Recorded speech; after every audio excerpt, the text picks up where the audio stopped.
Welcome to day 2 of Stamp Camp, week of Webisodes. Today we have something, well, you know how stamping can be really tidy or can be kind of messy. We're going to get messy today. We have a brand new product from Stampendous called a Creative Palette. Good name. It is, and it is a unique product that really allows you to play, and that's exactly what our design team has been doing with it. So many techniques, so many options. Come play with us.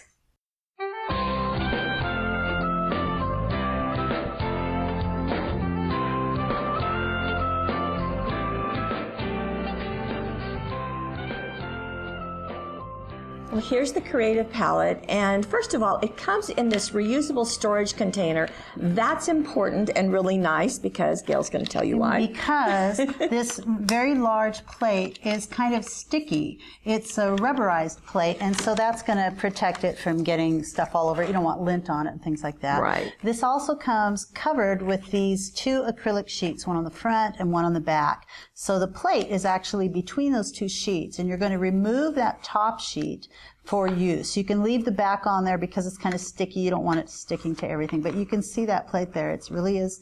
You can sort of even hear that. It's kind of tacky. It's about 1/8 of an inch thick, and it's going to hold all of your mediums, and we'll show you some of the neat things you can do with that. And it's soft, isn't it? It's soft. It's rubbery. Yeah.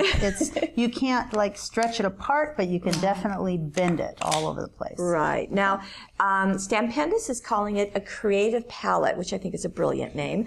And it is a monoprinting plate. Now, that means that every single print, that's what we're going to call when we lift off the paper, is a singular. It means that it's really tough to duplicate. So that's the monoprinting. Jelly plate is another term that I've heard, and that's G-E-L-L-I. Plate. So that's what we're talking about. And this is, yes, go ahead. You were going to say the size. I was 8 1/4 by 10 3/4. Which is really neat. You can make some really large pieces with this. Very nice. Now, on the back side of this, there are some ideas and instructions. So we're going to show you probably the majority of these, but it's really nice to have this in your hands when you get the jelly plate. It's predominantly used with paint, so you're going to see a lot of paint options on here. And then to clean it, you're going to use alcohol. So rubbing alcohol as opposed to wine or something else. And then soap and water, you're on your own on the alcohol. Okay, so here is the Creative Palette. Now, to show you, here's an example of one of the projects. And this is using, as you said, it's using the distress paints. The distress paints. And that is a perfect example of this unique look. You're never going to get another print that looks like this. And what we're looking at that we've actually done with the jelly print is the background, what you're seeing behind that butterfly. It's this orangish, reddish background. We've done some stamping on the top, but we're going to start from the base, which is the jelly plate. Okay, right. Come on, Gail. Here's the craft sheet. Here's that jelly plate. And I've got 2 different colors of distress paint. The distress paints that I'm going to pull out today, they're really well used, so you're going to see paint all over these. And the 2 that I have are picked raspberry and spiced marmalade. And so what I did is already removed the cover sheet, that covering acrylic piece, and I left the back on. I set that on my sheet, and this is well used, so you see a lot of paint on there. I'm shaking up the paints. And I don't just take the top, the little covering cap. I'm going to remove the top. Oh, okay. So you're not going to use that little sponge applicator. Right. I'm going to actually pour little puddles of paint around, and I'll just do a few little spots here, just a little bit at a time. And I'm going to add both of the colors, and then I'm going to use a brayer. Let me take the lid off over here to spread this around. Oh, interesting. Okay. So just a little bit of each of those colors, add it on there.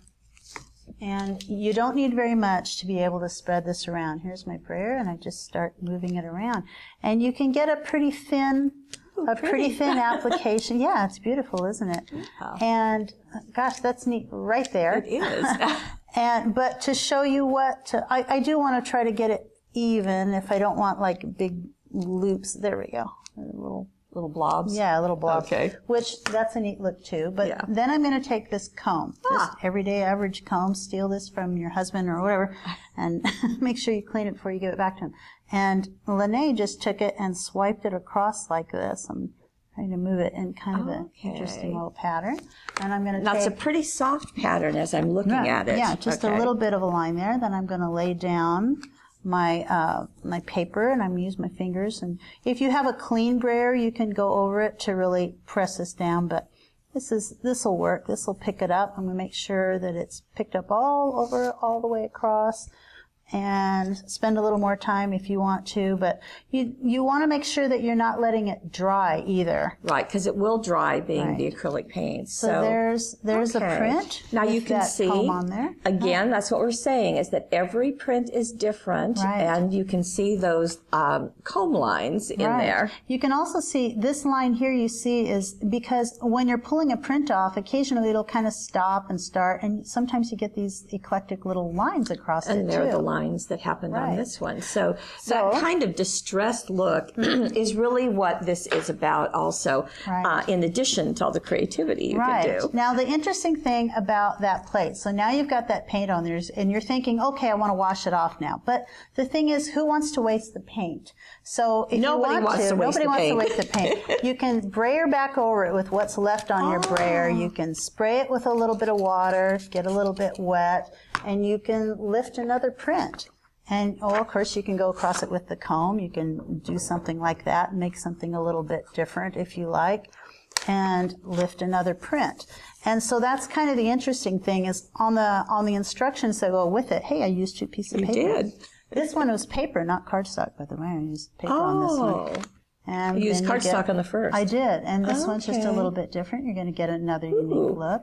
Something else that you can do is I want to add a little bit more paint to that again. Maybe I'll add something different right on top of what was already there. I think I'll brayer a little bit. There's a little bit of the top. I'll brayer that down. You just keep adding paper, and you just keep lifting and get more prints without having to get rid of the paint that's on there. I'm getting the lid off of. This is a different one. This is antique bronze, just to see what happens. That'll be pretty. Yeah, put a little bit of that on there. You know, my granddaughter and I did finger painting and brush painting over the weekend. Kind of the same thing. It's kind tough of to like get. This. Yeah, it's pretty much monoprinting. Put that on there, and then if you want to remove something, you can use a stamp. So it will lift the paint. It will lift the paint.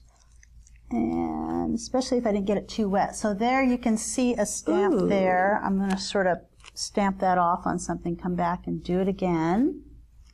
And then I'm going to take another piece of paper. There's that one that I used a double of, and lift another print. And you can do it with paper, you can do it with cardstock, and you can do it with different colors too. You could use black on here. Oh, and now you've got this really sort of,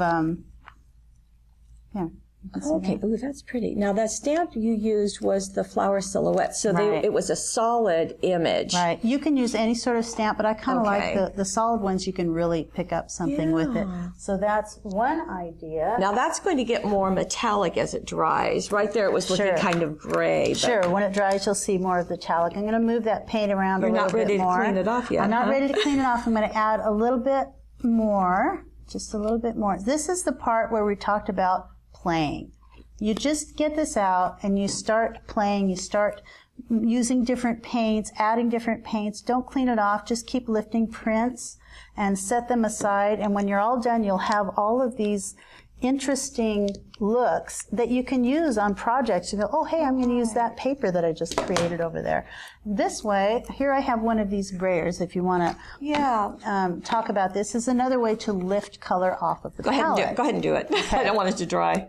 It's a texture brayer. The point of this one, let's see, I remember Susan saying, don't push too hard because it can actually kind of get stuck and not roll around. Okay. But these are great. These come off like this, so you can trade. So here's this striped one. Okay, and you're bringing the dot. It comes like this. There's two. This is a wider one, and then there's also a narrower one. Right. This one has dots on it, so you can do a couple of different, lightly to get the dots, but it's always going to be a little bit different. Oh, you did a little wiggly. So interesting look. Grab your cardstock or your paper and lift another print. Do you have a preference between paper or cardstock? Well, I like to use cardstock because then I've got something I can really work with matting for a focal. So it's thicker. Right, Okay. but papers are great too because then you can use it for a background. I've sort of been making focals. I think if you're going to do a background, maybe paper would be nicer. Ooh.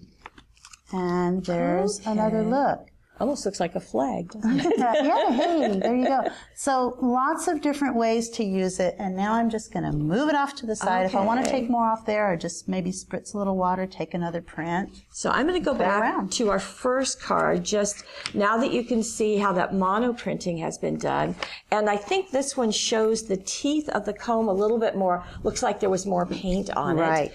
And as you can see, very evenly done. Now, the stamp that was used is the butterfly stamp. So right there, and you can see that great big image as well as the Have a Happy Day, as well as the border all on that one stamp. And we've done some inking around the edge and then also placed it on the papers. And this has just a little one on the inside without the monoprinting, but I think you could put a little strip in there. Sure, So I think this is like so many things is you want to do a piece of paper a little bit larger than what you need so that you've got pieces left to go on the inside of your card or maybe on the envelope. Now this has been painted, looks like stickles are in there. As I can tell, so a little bit of shimmer. Also, it was colored in a little bit with the Spectrum Noir. Okay, so you can still do the same techniques that you're accustomed to doing. This just gives you a different look on the background. Right. And you can see how the stickles are playing in there. Beautifully done. Now we have a next one, and it looks like this. And this is just, I think, pretty stunning myself. That is. That's just beautiful. And that's done with the Feathers paper pack. But this And the piece- feather stamp. and the feather stamp. So in the background, you're seeing this black cardstock first. And the first thing that happened is that distress paints were used, and please check the gallery for the colors. I think I'm for sure we're seeing picket fence. So you're going to see the white picket fence. Looks like there's silver in there too, yeah, doesn't it? maybe another color in there. So the monoprint was created. So the paint was laid onto the creative palette, brayered on, and then a print was lifted. Now, wasn't this done on black cardstock? It was done on black cardstock. cardstock. So that's something very different than what Right. you just demonstrated. Right. So that's what you're seeing, sort of this washy sort of look in the background, and afterwards it was stamped on. But I want to show you how that was done on the creative palette. It wasn't actually lifted on a print. It was just stamped. It's basically using the creative palette. Oh, this isn't open. Wait. You mean we have a new one? Yeah. So basically, the paint is actually put onto the creative palette, and it turns it into an ink pad for using for your stamp right onto. Oh. So I've got a piece of black cardstock over here that I'm going to set on the side. I've got from the Feathers stamp set. I've got one of the Feathers stamps all ready to go. And thank you very much. You're welcome. Little service there. There the we top's go. off. So picket fence distress paint. I just pour a little of that on there, and you notice I'm not cleaning this off. I am noticing that. I think it's kind of neat. You'll get a little bit of a different color on there. So now you've got the paint on there. You don't want it too thick because you want just the top of your stamp to pick it up. So I'm going to move it around. There we go. I'm going to go ahead and use that as my ink pad for inking up my stamp. Now, this is cool. I'm stamping all over. That looks really neat. Actually, I can lift a print with that. But I'm going to go ahead and stamp onto my cardstock here. I'm going to move this way. Okay. And stamp. And so you're just using it as an ink pad, and you get this kind of ununiform look. But isn't that beautiful? Let's get close to this. Because that's really pretty. Now that will dry. It'll dry, and that's what was done on the front of that card. But before we go, we have to lift the print. I know. Here's black cardstock, and just pressing it down, as you said, over that area. We'll see. This was not planned, folks. No. I think it's going to be beautiful. Look at that. Oh, how unique. You still get that sort of a washy thing in there. I can see a little bit of the It's a little harder to see. There, you can see the imprint of it a little bit. Interesting. Okay, it'd be pretty with the silver. Okay. Now, so we're going back to this. So it was stamped in, it looks like a couple of different colors. Right. And then another piece was done, and this has been foam taped on top. So it was cut out and layered upon just to create that whole bevy of of feathers. Of feathers, yeah, right. and Free Spirit is one of the stamps on the feathers set. And then on the inside, you can see it again. So just doing a couple of really fun things. What I like about that, I mean, you might say, oh, well, you can ink a stamp in any other way. But the thing is, you've got the creative palette out. You're creating these backgrounds, and then you just throw some paint on there and pounce your thing. Oh, okay, I'm just going to keep going. You just keep playing. And I think it's a different freedom that takes a little getting used to. So, yeah. But, you know, that's good for us. Yeah, it's very good for us. Get yourself out there a little bit. And speaking of good for us, look at this. This is a giant card that Susan did. And just want to walk you through this, that the blues and the greens were put on, and as you know now, they were brayered. And then that roller was just rolled right across along the edge. To remove some of the paint before the print was taken. Exactly. And so then the print was done, and that's everything that's blue and green that you're seeing.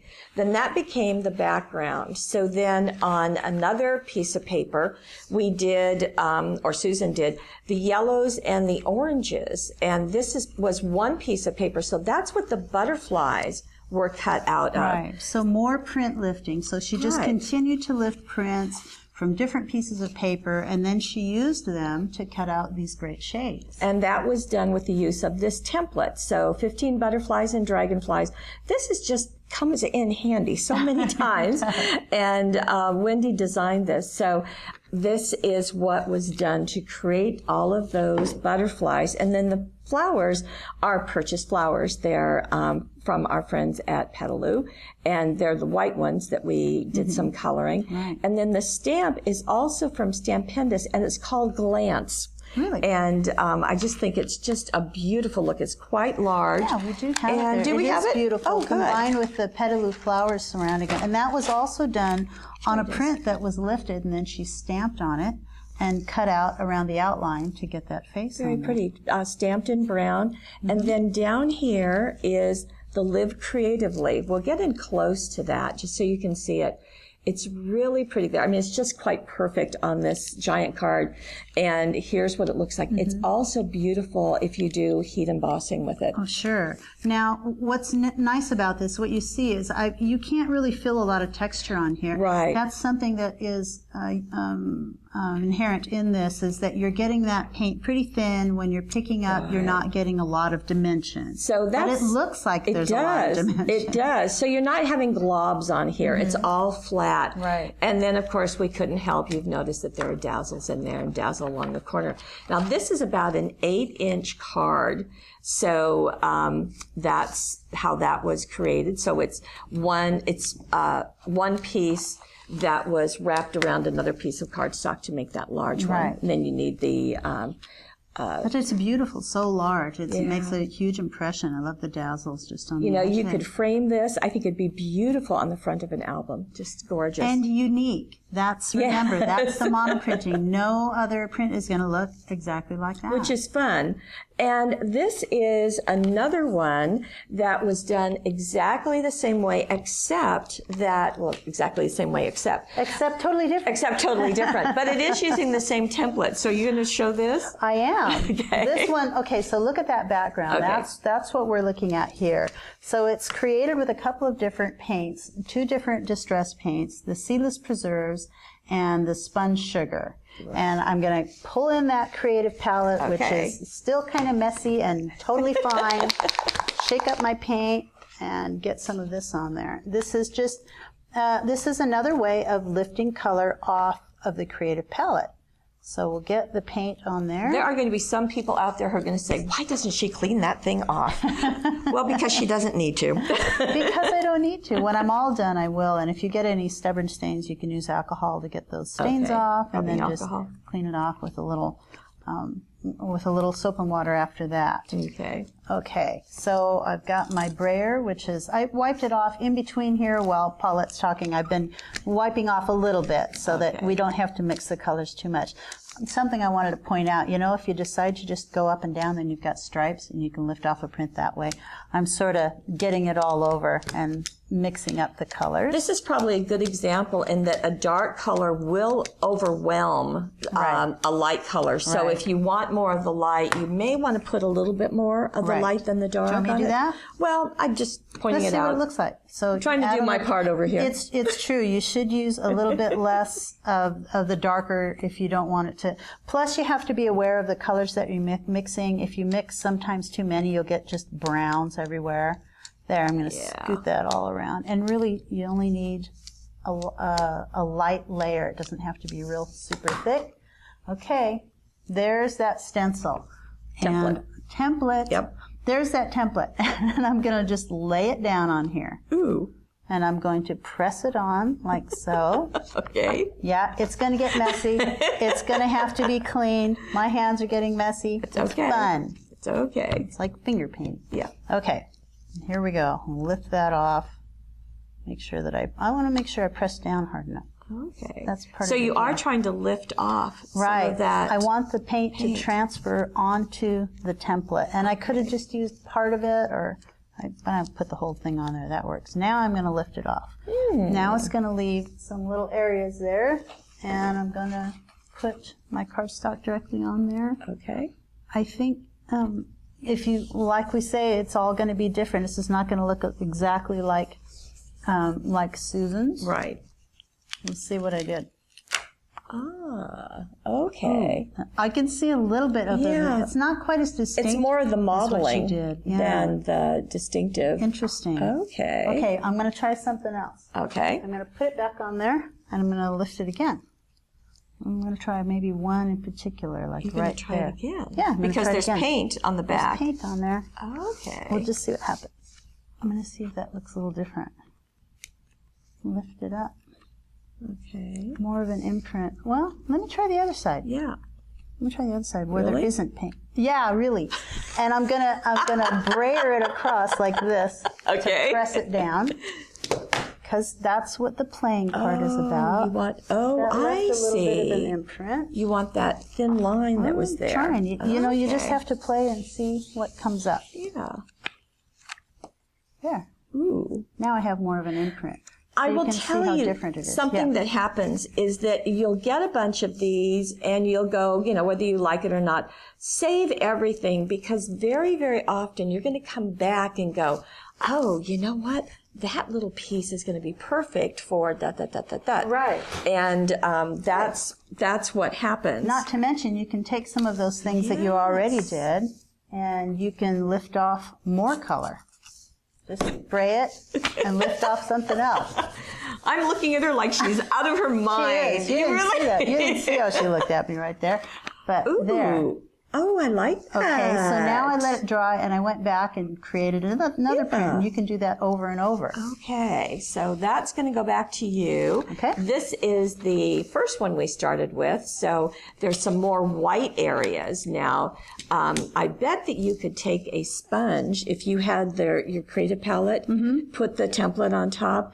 You could take a sponge that is damp and lift off some of the paint in the areas that are evacuated to Sure, get you that. could also you could put the stencil on there. Yeah, right. And just, okay, that would look great. And then these were from some other pieces, as you can see, because it's different colors, going with that same 15 butterflies and dragonflies. As a matter of fact, this back piece is yet another one. So this has got more of the blues and the purples instead of the orchids and the pinks. Right. So very fun, very fun. Nothing on the inside of this one. Okay. Okay. We have another project, Scrapbookers. We are not forgetting you. Look at that masterpiece. Just gorgeous. Now, do you want to talk about what's going on here? We're going to talk about this because we've shown a lot of the techniques that were used already, although I kind of forgot to show the bubble wrap. Oh. Bubble wrap was actually used to lift up. You can use all kinds of home products to, let's look around. So I think it's see here. right along the edge. So the paint was put on the creative palette, And onto the Creative Palette, the bubble wrap was placed and removed, and then this print was lifted from it. Ah, now I see some stamping back here also as well, so you can see the leaf. Afterwards it was stamped. There's lots of brayering techniques so the entire background was created.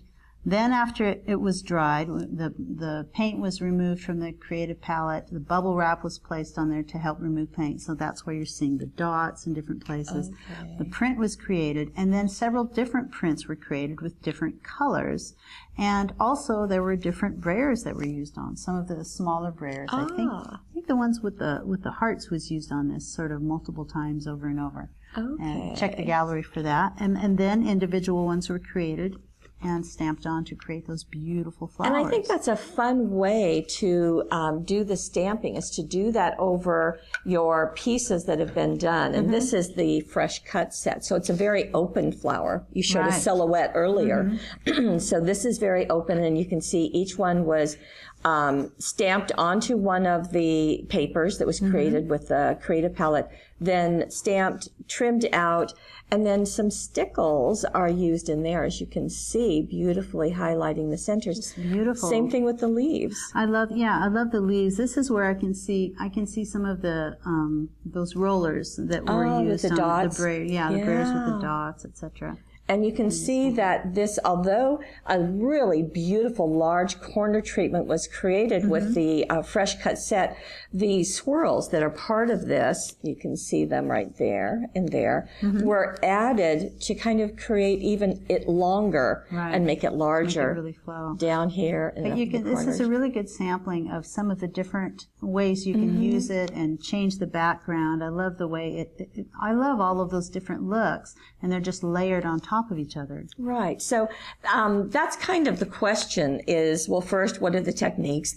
Showing that. But then the next is, okay, so I've got all these papers. Now what I'm going to do with them. And this is just an excellent example of layering them as you would pattern papers, but also stamping on them to create something unique. This is also a good example of, here's this 12-inch by 12-inch paper. It was cut down a little bit, but that background was just pressed onto the Creative Palette, lifted, and pressed again. So you have these distinct lines where they were, I mean, that's not cut, that's part of the printing, and then moved over and then pressed again, just to keep lifting color. You can move your paper around.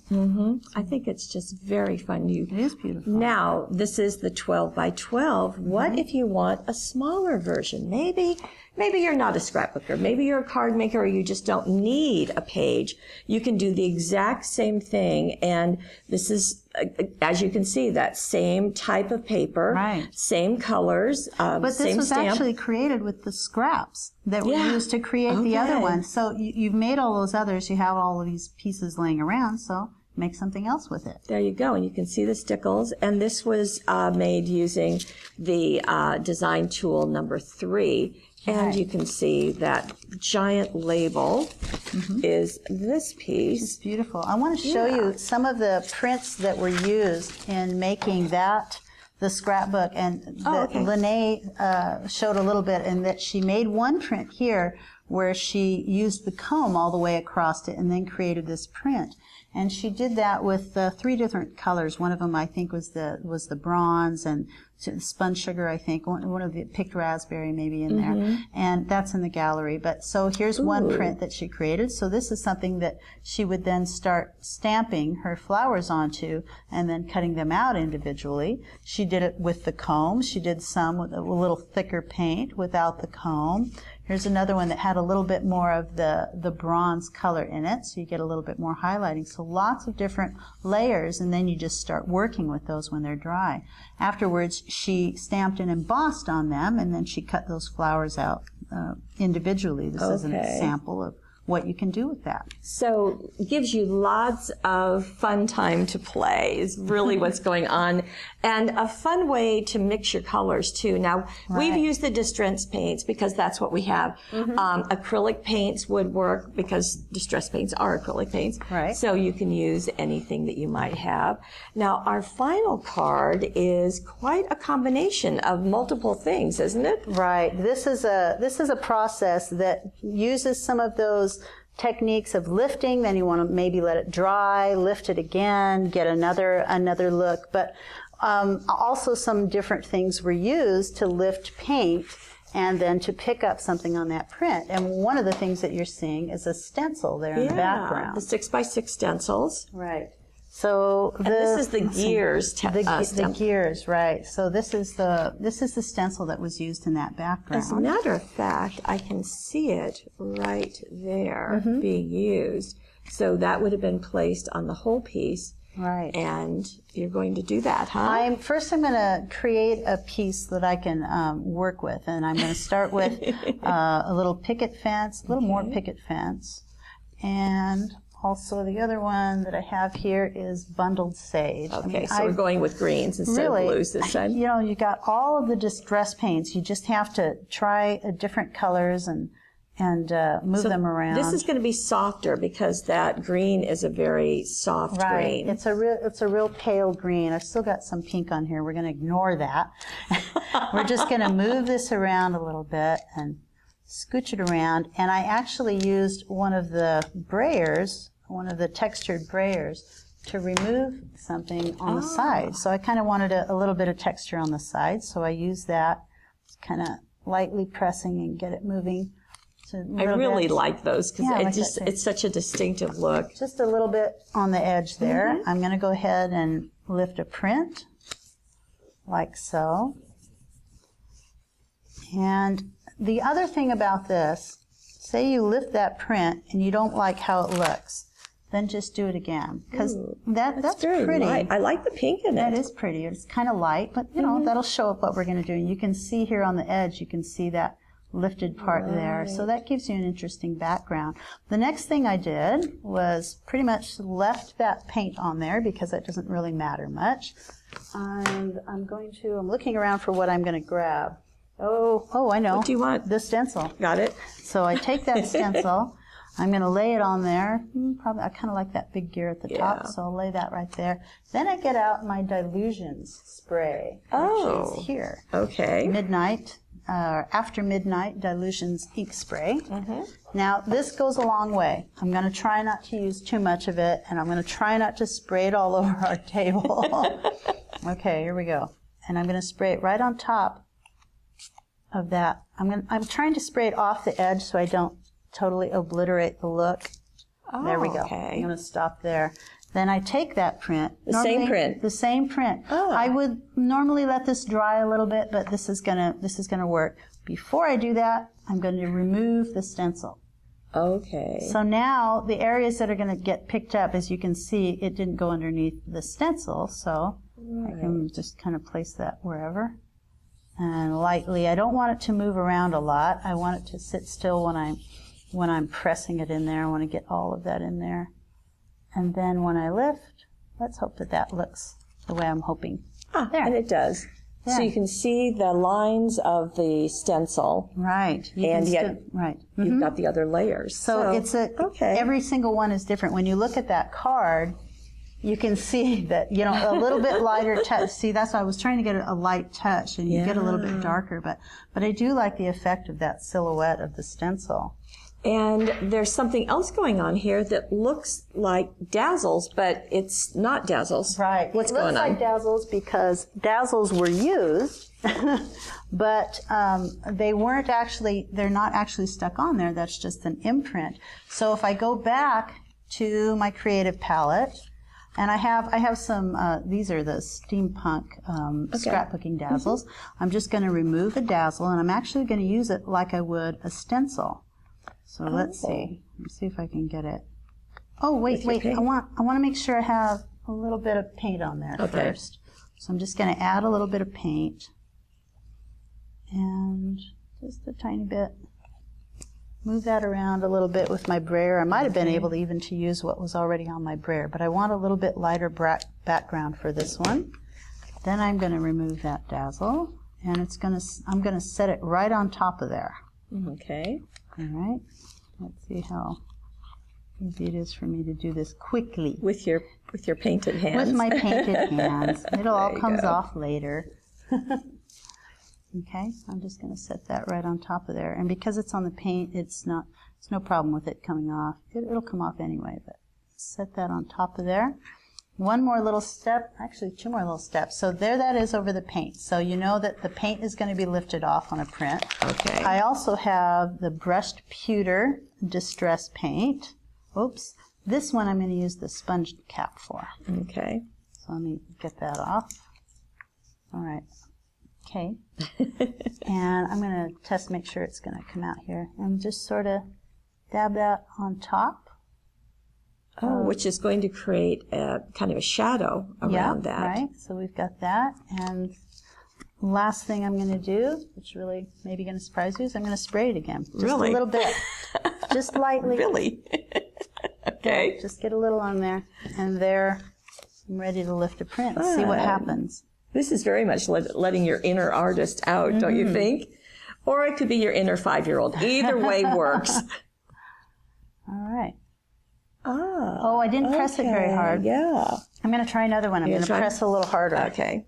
I was afraid if I pressed too hard, it would just kind of jumble together. But what's interesting is that when that dazzle is on there, it gives a little bit of lift. Mm-hmm. So you get the imprint around. You get sort of this halo around the actual dazzle. Okay. And, I can see it. yeah. There's the top of it. Yeah, you can see it a little bit. Not as well as on that one, but Well, this they also are had all a darker different. color. Oh, here, and that's the way it goes. Yeah, there you go. So there.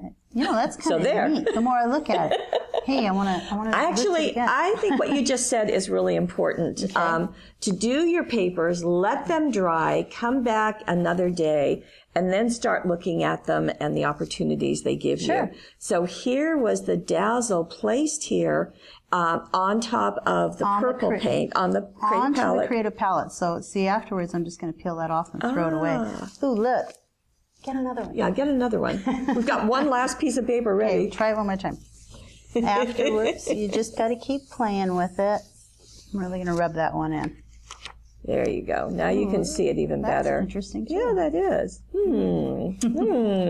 So again, then the dazzle, as you did, is removed, and then she did a second one, same one. So the creative palette, I think what it offers is just a lot of creative opportunities. Very fun. Really, an opportunity to play and have fun. You can do stamping with it and painting and all kinds of things.